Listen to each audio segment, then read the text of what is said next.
अघि यहाँले जुन भिडियोमा देख्नु भएको थियो त्यो भिडियोमा भएका व्यक्तिहरूले आँखामा लेन्स युज गरेर त्यो लेन्सद्वारा त्यो फेक एउटा तास हुन्छ जसलाई पछाडिबाट पनि चिन्न सकिन्छ त्यो डम्मी खेलाडीहरूलाई चाहिँ सबैलाई होटल अलफमा राखिएको थियो र यो बीपी ग्रुपको तर्फबाट 15 लाख रुपैयाँ नगद बुझाएर उनीहरूलाई त्यहाँ बस्ने रहने व्यवस्था भएको थियो। यो म्याग्नेटिक तास र लेन्स क्यासिनोमा जुन प्रवेश छ त्यसको लागि दिनेश वर्माले भारतबाट नै 50 प्याकेट तासहरू र 4 सेट लेन्सहरू भारतबाट खरिद गरेका हुन्छन् र 12 सेट क्यासिनोमा त्यो तासहरू प्रवेश भएको छ। 38 सेट चाहिँ त्यो दिनमा अर्को भोलिपल्ट पर्सिपल्ट खेल्नको लागि राखिएको हुन्छ।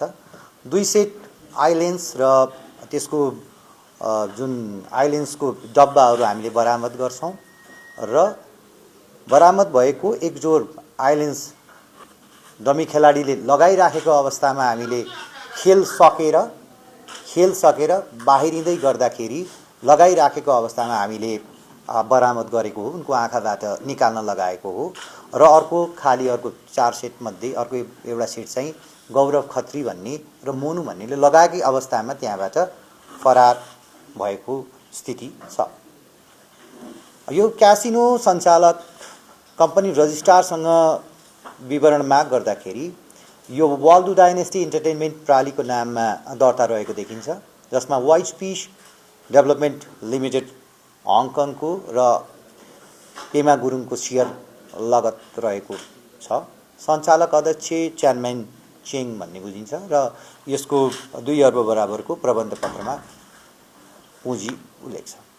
हामीले यो बरामद भएका केही नगदहरू त्यस्तै गरेर विभिन्न एटीएम कार्डहरू र त्यो म्याग्नेटिक तास यहाँ पनि लेआउट गरेर राखेका छौं। यहाँले भने त्यो खिच्न सक्नुहुन्छ र त्यसको आई लेन्स अनि त्यसको लिक्विडहरू कम्प्लिट चाहिँ भारत दिल्लीको रोहिणी सेक्टरमा भएको बिक्की लालवाडी भन्ने व्यक्तिबाट वारु 1,10,000 मा खरिद भन्ने यहाँ जो पक्राउ भएका व्यक्तिहरू छन् उनीहरूले बताएका छन्। र यो इभेन्टको लागि सुरेश महाजन अन्तिम पटक 29 अक्टोबरमा नेपाल आइसकेको देखिन्छ हवाई टिकटहरूको आधारमा र यसमा ल्याइएका सबै खेलाडीहरू 11 तारिक, केही 10 तारिकमा, केही 11 तारिक भनेको डिसेम्बर 11 र डिसेम्बर 10 2025 मा यो एयर इन्डियाको बाट नेपाल भित्रिएको देखिन्छ र हामीले अहिलेसम्म 6 वटा राजधानीहरू बरामद गरेका छौं र विभिन्न भारतीय पहिचान खुल्ने भारतीय कार्डहरू र एटीएम कार्डहरू बरामद गरेका छौं र यसमा मोबाइलहरू बरामद भएका छन्। हामी इन्भेस्टिगेसनको क्रममा छौं र अहिलेसम्म यो स्क्याममा हुन्डी मार्फत कारोबार हुने तथ्य पनि फेला परेको छ। त्यसमा विनोद नेपाल 2 भन्ने एउटा व्हाट्सएपमा एउटा भारतीय 10 को चित्र छ। त्यो चित्रमा भएको अङ्कलाई प्रयोग गरेर कहाँ कसरी पैसा लेनदेन गर्ने भन्ने कुरा सांकेतिक रूपमा उल्लेख भएको देखिन्छ। त्यसमा केजी भनेर लेखिएको छ र अहिलेसम्म केजी भनेको चाहिँ लाख भन्ने अर्थ राख्छ यो समूहमा सांकेतिक भाषाले भन्ने। अब हामीले जिल्ला प्रहरी परिसर काठमाडौँले पक्राउ गरेका अहिलेसम्म 6 जना व्यक्तिहरू हाम्रो हिरासतमा हुनुहुन्छ र यो ठगी कार्यमा संलग्न भएका पहिचान भएका करिब 7 जनाको हामीले पहिचान खुलेका व्यक्तिहरूको खोजी कार्य जारी राखेका छौं। र दिनेश वर्मा अघि एउटा व्यक्तिको भूमिका के हुन्छ त म्याग्नेटिक कार्ड र त्यो आइलेन्सहरू व्यवस्थापन गर्ने, भारतबाट व्यवस्थापन गर्ने र समग्रमा जेन्युन खेलाडीहरू जो पोटेन्शियल खेलाडीहरू थिए उनीहरूसँग सँगै बसेर खेल्दाखेरि जति पैसा जितिन्छ त्यो होल टेबलमा होल इभेन्ट भरि त्यसको 90% चाहिँ इभेन्ट म्यानेजमेन्ट गर्ने व्यक्तिहरूले लैजाने र बाँकी 10% चाहिँ यो डम्मी खेलाडीहरू जसले आँखामा लेन्स लगाउँछन्, जसले तास म्याग्नेटिक तास बाँड्छन्, उनीहरूको बीचमा डिभाइड हुने शर्तमा यहाँ चाहिँ यो स्क्यामलाई एउटा अन्तिम स्वरूप दिएको पाइएको छ। र यो व्यक्तिले आफूसँग विक्रम सिंह र प्रमोद मौर्य भन्ने डम्मी खेलाडीलाई त्यो आफ्नो साथमा लिएर आउँछन् र किन धेरै डम्मी खेलाडीहरू चाहिन्छ भनेपछि उनीहरूको भनाइअनुसार त्यो लेन्स लगाएर व्यक्तिले 2 घण्टादेखि 3 घण्टाभन्दा बढी उनीहरूले त्यो लगाउन सक्दैनन्। आँखामा पेन हुन्छ, पेन भएको कारणले गर्दाखेरि त्यो टेबलमा बस्ने विभिन्न 10 वटा जति टेबलहरू यहाँ बुकिङ भएको देखिन्छ। त्यो टेबलहरूमा बसेर घुमेर खेल्दाखेरि त्यो शिफ्टमा रिलिफ चाहिने भएको कारणले गर्दाखेरि 2-3 घण्टामा चेन्ज गर्ने गरिन्छ। र यो सबै डमी प्लेयरहरू र त्यो अर्गनाइजरहरू सबै अलफ्ट होटलमा बसेको छन्। 208 नम्बरमा उनीहरूले यो चुम्बकीय तास म्याग्नेटिक तास राखेको र त्यहीँबाट बरामद भएको अवस्था हो, जुन अघि भिडियोमा पनि हामीले देखिसकेका छौँ। अर्को यो दिनेश वर्मासँग अर्को एकजना विक्रम सिंह हुन्छ, जसले पनि केही डम्मी खेलाडीहरू लिएर आउँछ। ऊ पनि यही कन्ट्र्याक्टमा 90% चाहिँ इभेन्ट सञ्चालकलाई दिने गरेर र बाँकी 10% डम्मीहरूले बाँड्ने गरेर चाहिँ आएको हो। र यो व्यक्ति विक्रम सिंह र प्रमोद मौर्य जो पहिला पनि नेपालको क्यासिनो भैरवाको एलिगेन्ट क्यासिनो र काठमाडौँको प्राइड क्यासिनो जुन हायातको हो, त्यहाँ पनि सँगै खेलेको डम्मीको रूपमा 1 वर्ष अगाडि भन्ने खुलेको छ। समग्रमा यो होल स्क्यामलाई भारतमा रहेको एउटा समूहले एडभर्टिजमेन्ट गरेर पोटेन्सियल खेलाडीहरू र त्यहाँको इभेन्ट गर्ने ग्रुपहरूको बीचमा समन्वय गरिकन पोटेन्सियल खेलाडीहरू बढी प्रशस्त पैसा हुने खेलाडीहरूलाई उनीहरूले नेपालमा लिएर आउने।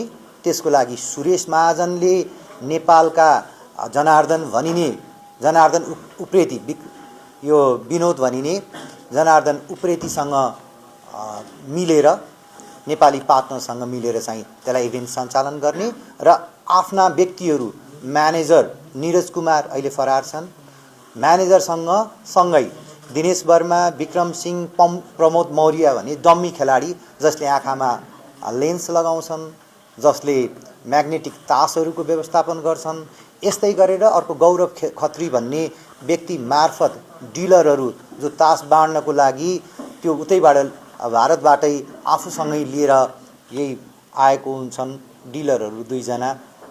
यो समग्रतामा यो ठगीको योजना बनिन्छ र सोझा पैसा भएका र जुवाको लत लागेका भारतीय व्यक्तिहरू र यही क्यासिनोमा आउने अन्य विदेशी पर्यटकहरूलाई यसले ठग्ने। यो समग्र स्क्याममा क्षति र नोक्सानको कुरा हेर्दाखेरि हाम्रो राज्यलाई कर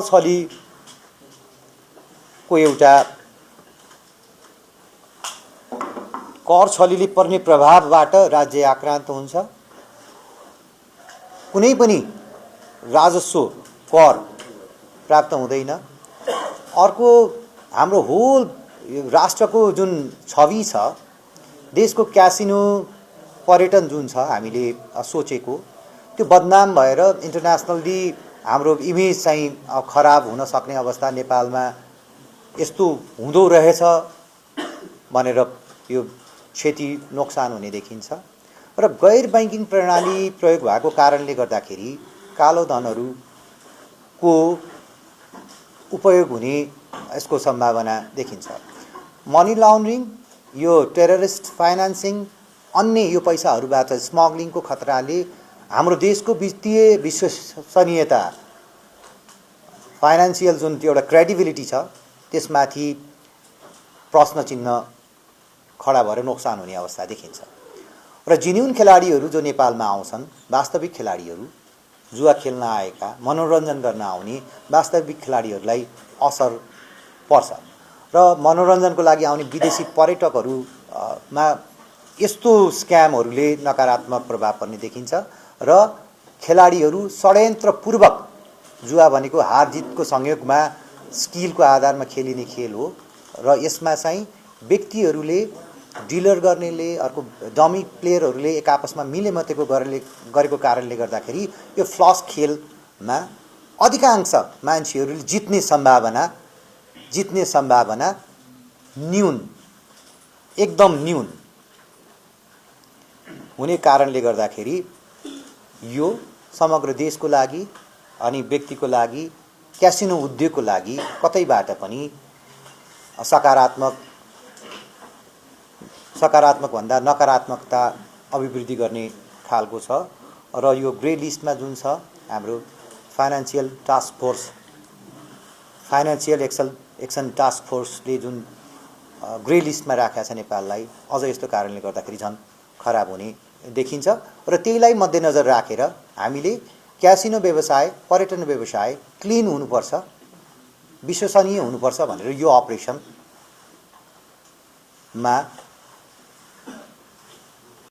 बढी फोकस भएर काम गरेका थियौँ। यसको कानुनी प्रावधानलाई अहिलेसम्म हामीले इन्भेस्टिगेसनमा हेर्दाखेरि पर्यटन विभागले क्यासिनोबाट कसैले आकस्मिक रूपमा जित्छ भनेपछि त्यसको भुक्तानी हुनु पूर्व नियमानुसारको आकस्मिक लाभ कर्कटी भएको हुनुपर्छ। तेस्रो पक्षसँग कतैबाट पनि सम्झौता गरेर अथवा कुनै पनि तरिकाले क्यासिनो सञ्चालन गर्न पाइँदैन भनेको छ। यसको उल्लङ्घन भएको देखिन्छ। त्यसको हामीले पर्यटन विभागसँग समन्वय गरेर आवश्यक काम कारबाही गर्नेछौँ। त्यसको अतिरिक्त क्यासिनो नियमावलीलाई हेर्ने हो भनेपछि अब शङ्कास्पद अनधिकृत जुन व्यक्तिहरू क्यासिनोमा प्रवेश भयो भनेपछि नेपाल प्रहरीलाई जानकारी दिनुपर्ने भन्ने कुरा, सम्पत्ति शुद्धिकरण निवारण सम्बन्धी प्रचलित कानुन बमोजिमका निर्देशनहरू पालन गर्नुपर्ने, त्यो इजाजत पत्रमा तोकिएका कुराहरू, बेट लिमिट नभएको, क्यासिनो खेलमा नेपालीहरूले खेल्न नपाउने, स्टलमै प्रवेश गर्न नपाउने कर्मचारी बाहेक खेल्न नपाउने र क्यासिनोमा प्रयोग हुने उपकरणहरूको सन्दर्भमा त्यो विभाग, पर्यटन विभागले जानकारी पाउनुपर्ने अनि त्यसैको अनुमतिमा प्रयोग हुनुपर्ने जुन शर्तहरू छन् क्यासिनो नियमावलीमा भएका, ती शर्तहरूको पनि यो इभेन्टमा र यो अवधिमा उल्लङ्घन भएको देखिन्छ। यसको पनि हामी इन्भेस्टिगेसन गर्छौँ र फौजदारी लायबिलिटी अन्तर्गत ठगी गर्न नहुने जुन अपराध, मुलुकी अपराध संहिता 2074ले गरेको व्यवस्था छ, त्यसमा ठगी गर्न नहुने कुनै पनि तवरले फकाएर, झुक्क्याएर अनि कुनै पनि तवरले धोका दिएर कसैलाई पनि बेइमानीपूर्वक हानि नोक्सानी पुर्याउन नहुने, त्यस्तो लाभ गरेकोमा त्यसलाई ठगी गरेको मानिनेछ। त्यो ठगी गरेको बिगो बराबरको रकम जफत हुने र अधिकतम 7 वर्षसम्म कैद सजायको जुन प्रबन्ध मुलुकी अपराध संहिताको दफा 249ले गरेको छ, त्यसको शीर्षकमा हामीले मुद्दा दर्ता गरेर यसलाई यो स्क्यामको इन्भेस्टिगेसन गरिराखेका कुरा पनि म यहाँहरूलाई जानकारी गराउँछु। र यही बखतमा हामी अस्ति 1 महिना अगाडि भेटघाट हुँदाखेरि क्षतिग्रस्त भएका प्रहरी कार्यालयहरू भन्दा अहिले हामी अलिक माथि पुगेको पनि अवस्था जानकारी गराउँछु। लगभग अब हामी एउटा जनसेवाको प्रहरी कार्यालय बाहेक अरू 14वटा अपराध अनुसन्धान हुने कार्यालयहरू चाहिँ फुल फ्लेजमा अपराध अनुसन्धानका कार्यहरू गर्नको लागि रेडी भएको पनि जानकारी गराउँछु।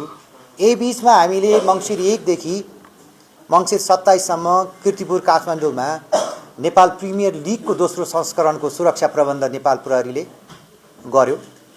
त्यसमा बिना कुनै सुरक्षा जोखिम, बिना कुनै अप्रिय घटना, एउटा सोचेभन्दा हामीलाई सोचिएको थियो प्रहरीको मनोबल कमजोर भएको छ, हजारौं मानिसहरू भेला जम्मा हुने स्थानमा सुरक्षा प्रबन्ध कसरी हुन्छ भन्ने कुरा आम जनताको पनि चासोको विषयवस्तु थियो, शङ्काको विषयवस्तुको थियो। तर हामीले आफूलाई प्राप्त जिम्मेवारी सकुशलतापूर्वक, व्यावसायिकतापूर्वक वहन गरेका छौँ र यो नेपाल प्रिमियर लिगको दोस्रो संस्करणका सबै खेलहरू सुरक्षितपूर्वक समापन भएको पनि म जानकारी गराउँछु। यसलाई क्यानसँग हामीले समन्वय गर्यौँ। क्यानलाई त यसरी सेकेन्ड जुन संस्करणमा भएको यो सफलतापूर्वक खेलहरू सञ्चालन भएकोमा आइसिसीले एउटा प्रशंसाको पनि कुरा गरेको छ। यो कुरा पनि म यहाँ राख्न चाहेँ। भनेपछि हामी आफूलाई सेक्युरिटी सँग रिलेटेड कुराहरू ब्याक टु द फर्ममा आइसकेको छौँ हामी भन्ने कुरा पनि जानकारी गराउँछु। यही बिचमा साफ वुमन्स च्याम्पियनसिप पनि भएको थियो, अलिक मेगा इभेन्ट नै थियो, यसको पनि हामीले सुरक्षा प्रबन्ध गरेका छौँ। यही बिचमा अलिकति चेन्ज भएको कुरा, अलिकति हामीले नवप्रवर्तनमा ध्यान दिएको कुरा पनि छ। आन्तरिक रूपमा हाम्रा लिमिटेड मोबिलिटीको एकदम लिमिटेसन भएको थियो। हाम्रा सवारी साधनहरू जलेका बनेका अरू प्राप्त नभइसकेको अवस्था, स्थानीयहरूले केही दिएको अवस्थामा हामीले सरदर 50-60, यो त न्यूनतमको कुरा गरेँ मैले, 50-60 जना चाहिँ अभियुक्तहरूलाई विभिन्न वृत्तबाट विभिन्न प्रभागबाट म्याद थपको लागि जिल्ला प्रशासन जिल्ला अदालतमा ल्याउनु पर्ने जुन अवस्था थियो, त्यसमा हाम्रो लिमिटेड मोबिलिटी भएको कारणले गर्दाखेरि भिडियो कन्फरेन्सबाट प्रतिवादीहरूको म्याद थपको पनि यो बिचमा हामीले सुरुवात गरेको जानकारी गराउँछु। त्यसले गर्दाखेरि हामीलाई जुन लिमिटेड मोबिलिटीबाट गाह्रो परेको थियो त्यसबाट हामी मुक्त भएका छौँ। यसको क्रमिक रूपमा हामीले यसलाई विस्तार पनि गर्नेछौँ सबै युनिटहरूमा। यही बिचमा हामीले एक्सेस कन्ट्रोल काठमाडौँको जिल्ला प्रहरी परिसरमा आउने सेवाग्राही लगायत सबैको लागि एक्सेस कन्ट्रोलको व्यवस्था गरेका छौँ। त्यो सेवाग्राहीहरूलाई कार्ड, विभिन्न रङका कार्ड, विभिन्न शाखा वाइजमा कसरी जाने भनेर कार्डको डिजाइन गरेर त्यसको अप्लाई गर्ने काम गरेका छौँ। त्यसले गर्दाखेरि इजी एक्सेस भएको छ। यो ठुलो भवन छ, 7 तल्लाको भवन। अघि पत्रकार साथीहरूले पनि 6औं तल्ला कहाँ हाम्रो यो प्रेस कन्फरेन्स हुने भनेर सोध्दै हुनुहुन्थ्यो हैन। तल हजुरहरूलाई त कार्ड भएन होला हैन। अनि सहज पहुँच कहाँ पुग्ने भनेर सहज पहुँचको कुरा, अनि बिचौलिया नियन्त्रणमा चाहिँ हामीलाई सहयोग गरेको छ। त्यो गर्दाखेरि मान्छेहरू जहाँ जानुपर्ने हो अनि त्यसको रङ देखेर हामीले थाहा पाउँछौँ कहाँ कुन अपराध अनुसन्धान शाखासित सम्बन्धित हो अथवा अन्य शाखासित सम्बन्धित हो। रङको आधारमा सेवाग्राहीको पनि पहिचान भएको छ। कहीँ कथम कदाचित कहीँ केही पर्यो भने हामीले सेवाग्राहीहरू को आए भन्ने कुराको पहिचान पनि हामीले लिन सक्ने अवस्थामा पुगेका छौँ। र कसैलाई कम्प्लेन गर्नु पर्यो भने पनि त्यो कम्प्लेनको व्यवस्था छ। यही बिचमा क्रिप्टो करेन्सीको कारोबार गर्ने यो हाम्रो इन्भेस्टिगेसनमा पूर्वपक्षको लागि कारागार चलान पनि भएको छ। सम्भवतः यो हामीले गरेका स्वदेशी नागरिकहरू पूर्वपक्षको लागि कारागार चलान भएको यहाँबाट अलिक न्यून मात्रामा हुन्थ्यो। यो पनि भएको कुरा मैले जानकारी गराएँ। यही बिचमा हाम्रा भवनहरू, हाम्रा संरचनाहरू, हाम्रो सेवा लिमिटेड भएको अवस्थामा जिल्ला प्रहरी परिसर काठमाडौँका कार्यालय प्रमुखज्यूको विशेष अवधारणा मुताबिक समुदाय प्रहरी साझेदारीको ब्यानर अन्तर्गत हामीले हाम्रो प्रहरी कार्यक्रमको सुरुवात गर्न लागेका छौँ। यसको ब्यानरमा रहेर नागरिक र प्रहरीको बीचको सम्बन्धलाई अझ फरक तरिकाले कसरी चाहिँ गाँस्ने, कसरी अगाडि लैजाने भनेर केही नवीनतम कन्सेप्टहरू आएको छ। त्यसको पनि हामीले सुरुवात गरेको छौँ। यति भन्दै मैले आजको यो प्रेस मिटमा हामीले यो महिनामा गरेका केही कामहरू र यहाँहरूसितको त्यो लगभग 1.5 महिनाको जुन ग्याप थियो त्यो ग्यापलाई यही कुरा मार्फत रिन्यू गर्ने प्रयत्न गर्दै मैले आफ्नो प्रेजेन्टेसन यही अन्त्य भएको कुरा राख्छु। धन्यवाद।